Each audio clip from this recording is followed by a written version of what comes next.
Thank you, Rich. Well, it is a tragedy we've been covering for 2 years. A young man dies while detained by bouncers at a Port Huron bar. And Amy, tonight his family remains on a mission to hold security personnel accountable. Fox 2's Jessica Dupnack explains.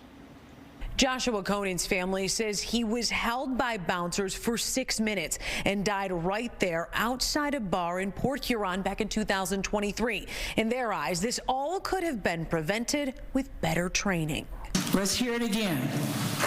Put your hands together. Yes. You don't see it often, and when you hear clapping like this at any council meeting, it must be worth it. Councilmember Mosrek? Yes. The Port Huron City Council voting life into a new ordinance in honor of 26-year-old Joshua Conant to better train security personnel, especially at bars. We've been covering Josh's tragic death since 2023. He apparently intervened at a fight at the Roach Bar in Port Huron.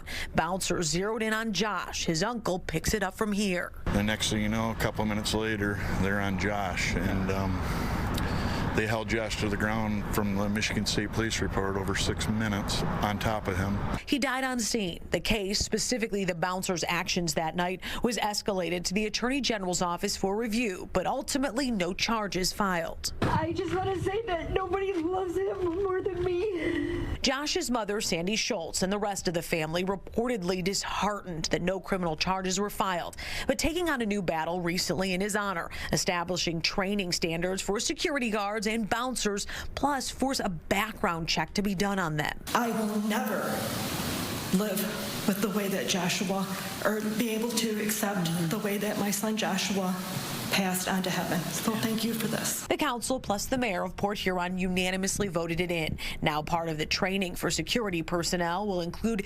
de-escalation training, and they have to learn safe restraint techniques along with CPR. A victory for this mom. But I also lost a son 24 years ago to leukemia, Josh's twin brother.